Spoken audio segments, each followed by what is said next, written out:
मोहतरम नाज़रीन, कैंसर इंतहाई महलिक मर्ज़ है। इसमें मुब्तला शख्स इंतहाई दर्दनाक अंदाज में बिल्कुल तड़पते हुए अपनी जान देता है। लेकिन ऐसा नहीं है कि इस मर्ज़ का इलाज नहीं है, इलाज है। लेकिन सबसे पहले इस मर्ज़ की पहचान क्या है, इस मर्ज़ की तशख़ीस क्या है, इस मर्ज़ का इलाज क्या है, हम बात करेंगे। हमारे साथ यहाँ पर हैदराबाद के बहुत मशहूर के जो सो कैंसर मर्ज़ के जो सो डॉक्टर्स हैं, हम उनसे गुफ्तगू करते हैं। Sir, your good name? Doctor Pradeep. Doctor Pradeep साहब हमारे साथ हैं और आप किम्स में अपनी खिदमत अंजाम देते हैं। सर, ये जो कैंसर होता है, यानी कि इसकी इनिशियल पहचान कैसी है, क्या है? ओरल कैंसर की वजह से बात कर रहे हैं अभी। तो ओरल कैंसर की वजह से जो कुछ अपन छाले आते फर्स्ट, तो छाले 3 महीने से और ज़्यादा है तो अपन कंपलसरी एक डॉक्टर को दिखा देंगे। नहीं तो एक वाइट पैच के जैसे आते, नहीं तो रेड पैच के जैसे दिखाते। तो जब वो रेड पैच में तो वाइट पैच हील नहीं हो रहे, ऐसे ही बढ़ते जा रहे, तब अपन कॉशियस होके डॉक्टर को दिखाना पड़ेगा। डॉक्टर साहब बता रहे हैं कि मुंह का कैंसर, जिसमें मैंने कि मुंह में मसोड़ों पर छाले हो जाते हैं और उसमें जो सो वाइट डॉट्स आते हैं या रेड डॉट्स आते हैं, तो और ये बहुत दिन तक रहते हैं, 3 महीने 4 महीने, तो ये डेंजर है और एहतियाती तौर पर जो है सो इसका चेकअप करा लेना बहुत ज़रूरी है। आपका गुड नेम? डॉक्टर अभिनंद। अभिनंद सर है हमारे साथ। हम उनसे सवाल करते हैं कि जब अगर किसी आदमी को यानी कि इस तरह की जो आइडेंटिटी हो जाती है, तो उसको क्या एहतियात करना चाहिए? आपका मतलब है कैंसर आइडेंटिफाई हो गया तो जनरली ऐसा रहता है कि आजकल मुंह का कैंसर या बॉडी में कहीं और कैंसर आ गया, ब्लड कैंसर छोड़ के, उनका फर्स्ट लाइन ऑफ ट्रीटमेंट ये रहेगा कि सर्जरी करके वो कैंसर जो भाग है बॉडी से निकालना है, वो बहुत जल्दी काम है। उसके बाद रेडिएशन, कीमोथेरेपी उसका बाद का स्टेटस है। स्पेशली मुंह में जब कैंसर पड़ता है तो पहले वो कैंसर भाग को ऑपरेशन करके निकालना जरूरी है। वो निकालने के बाद ही बाकी ट्रीटमेंट का प्लान कर सकते हैं। तो surgical treatment is first modality. Doctor साहब, आप बताए थे कि वाइट डॉट्स आ गए या जो सो रेड डॉट्स आ गए और जो सो सिम्टम्स है, ये कंफर्म नहीं है, तो इसको कंफर्म करने के लिए कोई टेस्ट है? सही टेस्ट है। एक इन्वेजिव टेस्ट है, नॉन इन्वेजिव टेस्ट है। नॉन इन्वेजिव टेस्ट बोले तो ऐसा लाइट रख के हम लोग देखते, लाइट डिफरेंट, अगर कैंसर सेल्स है तो डिफरेंट लाइट लगते, अगर डिफरेंट कैंसर नहीं है तो डिफरेंट लाइट लगते। सो लाइट लगाने से पहले, लगाने से के बाद अपन देखें तो लाइट डिफरेंट है तो सेल्स डिफरेंट बढ़ते जाएंगे, सो डिफरेंट लाइट लगेगी। सो उससे हम उसके बाद इन्वेजिव ट्रीटमेंट करेंगे। इन्वेजिव ट्रीटमेंट कैसे करेंगे बोले तो एक वहाँ से एक टुकड़ा लेके बायोप्सी, वो कार्यक्रम को हम बायोप्सी करते हैं। बायोप्सी बेच के पैथोलॉजिस्ट को बेचते हैं। पैथोलॉजिस्ट क्या करते हैं, एक माइक्रोस्कोप पे देख के वो क्या कैंसर है और कौन से टाइप के कैंसर है, मतलब रिपोर्ट लिखते हैं और रिपोर्ट के हिसाब से हम लोग कैंसर है नहीं है बोल सकते हैं। वो कंफर्मेशन डायग्नोसिस होता है आपको। तो देखिए, टेस्ट के बाद कंफर्म होता है, बायोप्सी टेस्ट के बाद। तो सर, ये जो कैंसर है, जो मौत का जो खास तौर पे है, ये इसके आने की वजूहत क्या रहती है? अगर आजकल देखें तो इंडिया मुंह का कैंसर का वर्ल्ड कैपिटल बन रहा है। पूरा प्रपंच में, पूरा विश्व में, इंडिया में जितना मुंह का कैंसर है वो कहीं दुनिया में नहीं है। इसका प्राइमरी ये वजह है कि पान, तंबाकू खाना, पान मसाला खाना, गुटखा खाना, बीड़ी पीना, सिगरेट पीना, ये मेन कॉज है। 80% ऑफ कैंसर्स, मुंह का कैंसर्स इसके वजह से होते हैं। इसके अलावा कभी कभी पेशेंट्स आते हैं कि उन लोगों को बोलते हैं कि हमें कभी भी कुछ भी आदत है नहीं, फिर भी कैंसर आ गया। क्यों बोले तो आजकल ये भी नज़र दिख रहा है कि कई वायरस, ह्यूमन पैपिलोमा वायरस बोलते हैं, HPV वायरस, वो वायरस इन्फेक्शन मुंह के अंदर होने की वजह से भी गांठ बन के कैंसर बन रहा है। कभी कभी ऐसा भी हो सकता है कि दांत में बहुत शार्प दांत है, दांत खराब हो गए और दांत का इलाज नहीं कराए, दांत अंदर मुंह के अंदर चुप के वहाँ पे अल्सर बन जाता, वो अल्सर कैंसर की जैसा बदल जाता। तो ये कुछ भी ऐसा प्रॉब्लम्स है तो उनका इलाज पहले दिखा के ट्रीटमेंट कराना चाहिए। नाजरीन, यहाँ पर एक बात पर तवज्जो देने बहुत ज़रूरी है। डॉक्टर साहब ने बहुत अहम बात बताई है, वो ये है कि जो कैंसर आने के बहुत से वजह हैं, तकरीबन आप लोगों को भी इल्म है कि गुटखा, पान का, तंबाकू है और जो सब दूसरे जो चीज़ें हैं जो हम खाते हैं जो नुकसानदेह होती हैं, उनकी वजह से मुंह का कैंसर होता है। और एक बात डॉक्टर साहब ने ये बताई, जो दांत में अगर सब नोक आ गया है, उससे जो सो ज़ख़म हो गया तो उस मामले में भी एहतियात करना है, उससे भी जो सो आगे चल के प्रॉब्लम हो सकते हैं। ये बात डॉक्टर साहब ने बताई है। और एक बात ये भी बताई है कि वायरस, इससे भी थोड़ा मोहतात रहने का है। जहाँ तक हो सके अपने दांतों को साफ रखते हुए इन वायरस से बचने की कोशिश करनी चाहिए। डॉक्टर साहब, अगर किसी को जो सो कैंसर कंफर्म हो गया तो उसका अगर इनिशियल स्टेज में वो कंफर्म इलाज है उसका? इनिशियल स्टेज है तो कंफर्म इलाज है। कंफर्म इलाज बोले तो फर्स्ट सर्जरी करना पड़ेगा। कैंसर अपर एक ट्यूमर है वो दिख रहा तो वो पहले निकाल देना है। निकालने के बाद ही फ्यूचर ट्रीटमेंट प्लान कर सकते हैं। वो निकाल देने के बाद भी हम लोग वो जो कुछ चमड़े निकाले वो भी हम लोग पैथोलॉजिस्ट को भेजते। पैथोलॉजिस्ट के भेजने के बाद वो भी एक कंफर्मेशन डायग्नोसिस फिर से देते कि वो कौन सी स्टेज पे है। सो वो कौन सी स्टेज पे है उसके बाद हम ट्रीटमेंट प्लान और फर्दर ट्रीटमेंट प्लान हम डिसाइड करते हैं। सो अर्ली स्टेज के लिए, अर्ली स्टेज अगर डिटेक्ट हुआ, सर्जरी हुआ, 90% 95% फिर कैंसर निकालने के लिए कैंसर बॉडी से निकालना this is a definitive treatment बोल सकते हैं। अगर सर्जरी फर्स्ट करे के अर्ली स्टेज में करे तो 95% पूरा सर्वाइवल और पूरा कैंसर प्रिवेंशन करने के लिए एक तरीका है। अगर लेट स्टेज में किया तो और डिफरेंट ट्रीटमेंट कर सकते हैं हम।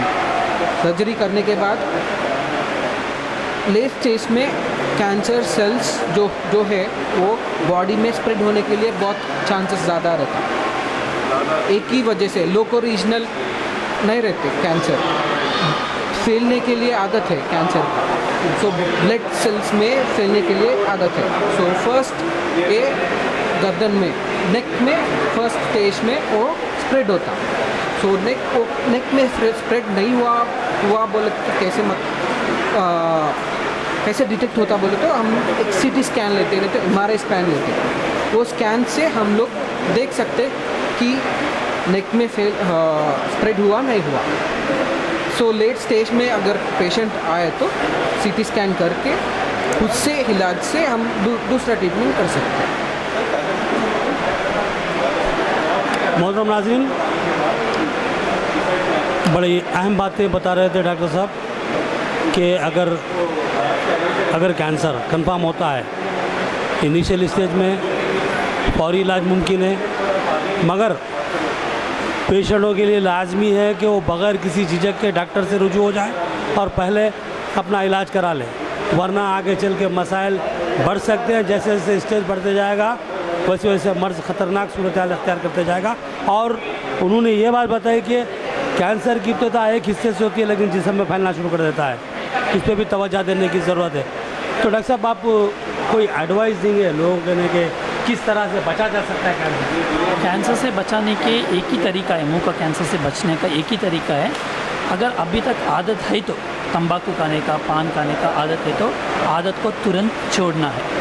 अगर आदत को छोड़ दिए तो कैंसर आने का चांसेस 50% कम हो जाता है। उसके अलावा उनको अगर मुंह के अंदर कुछ दांत का प्रॉब्लम है तो भी तुरंत डेंटिस्ट के पास जाकर दिखाना है। और हर आदमी को जिसको ये आदत है ज़रूर डॉक्टर के पास जाके पूरा मुंह का एग्ज़ामिन चेकअप कराना बहुत ज़रूरी है, ताकि अगर कुछ डाउट है, कुछ कैंसर की नज़र लगा तो तुरंत इलाज करके उसका पूरा ट्रीटमेंट कर सकते हैं।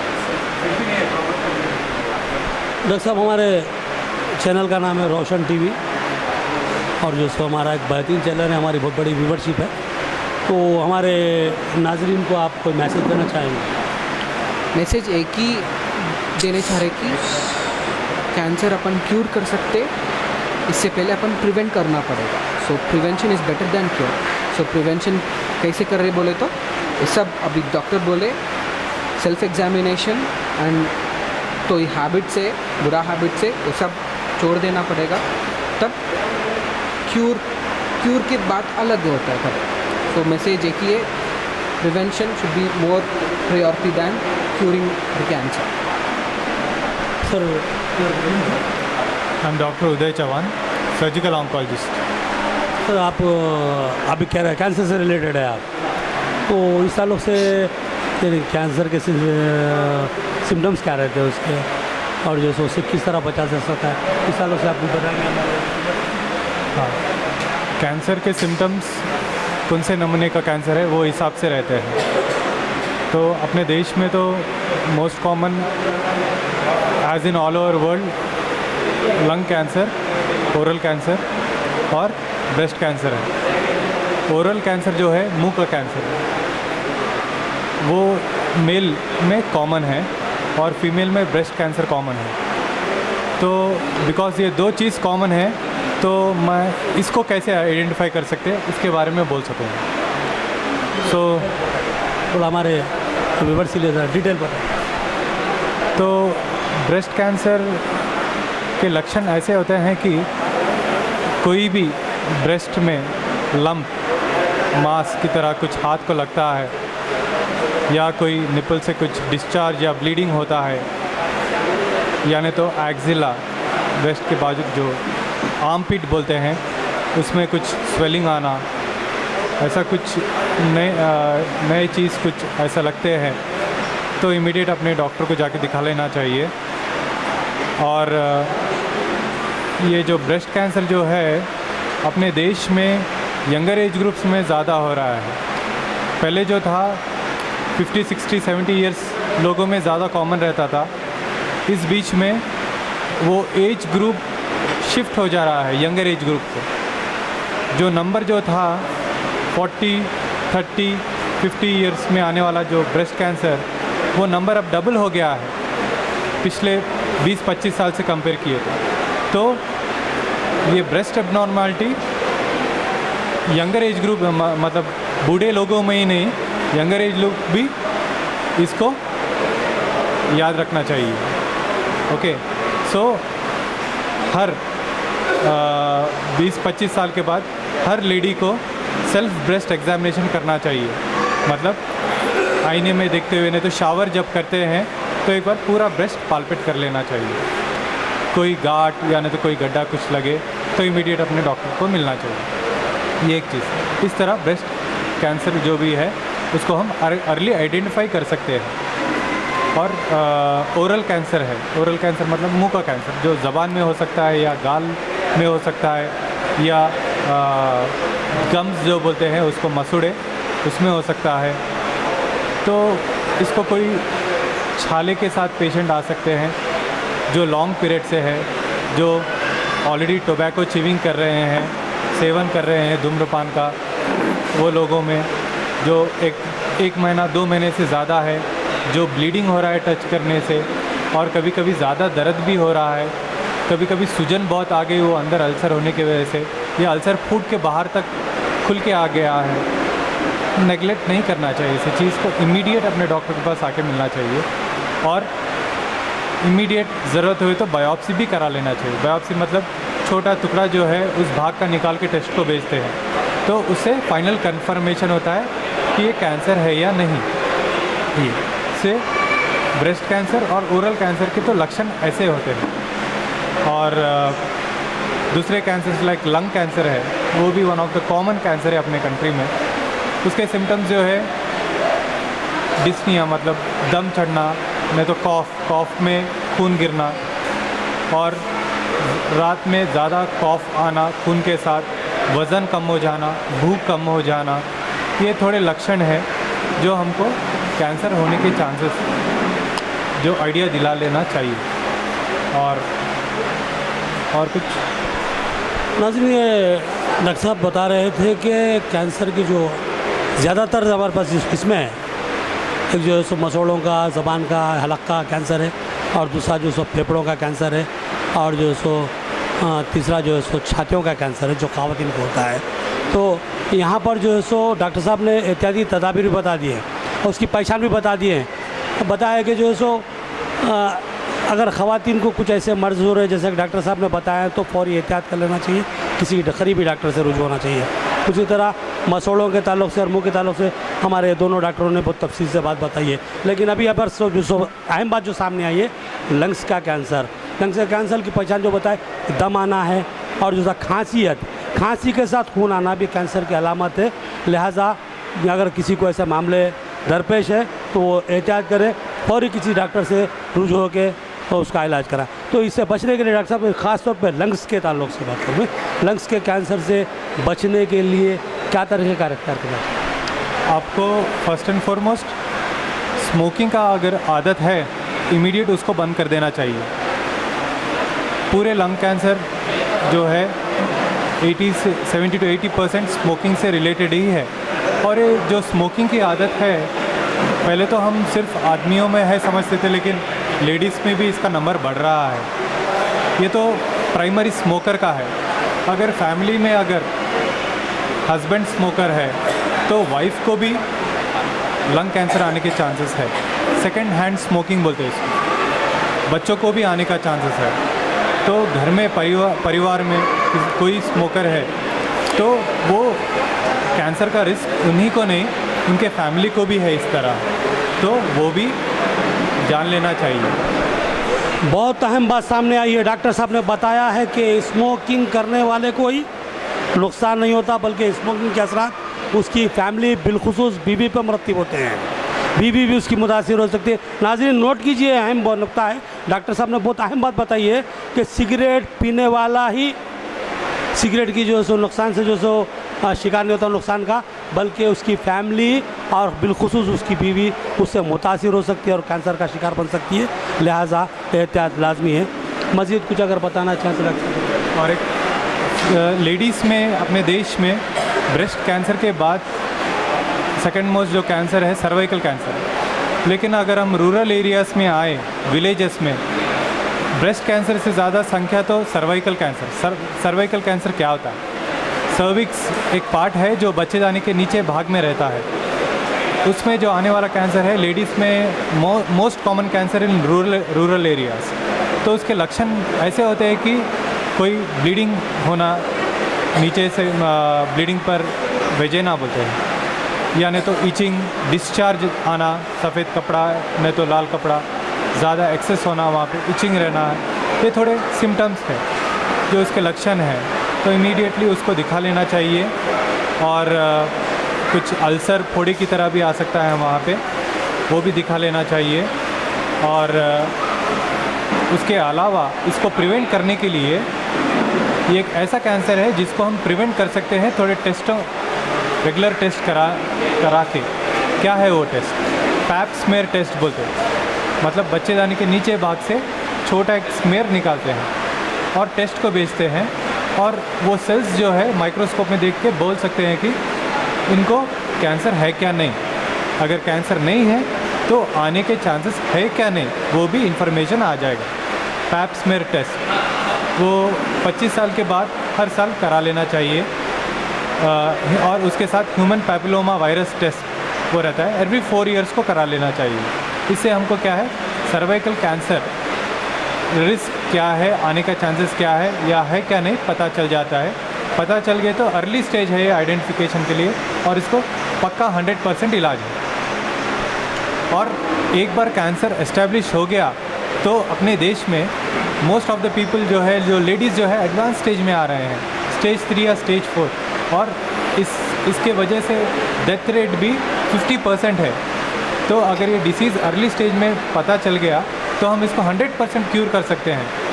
अगर स्टेज 4 में आएंगे पेशेंट, स्टेज 3 में आएंगे तो ट्रीटमेंट लेने के बावजूद भी सर्वाइवल रेट्स बहुत कम है इसमें। तो पैप स्मेयर टेस्ट करा लेना बहुत अच्छा है ये कैंसर प्रिवेंट करने के लिए।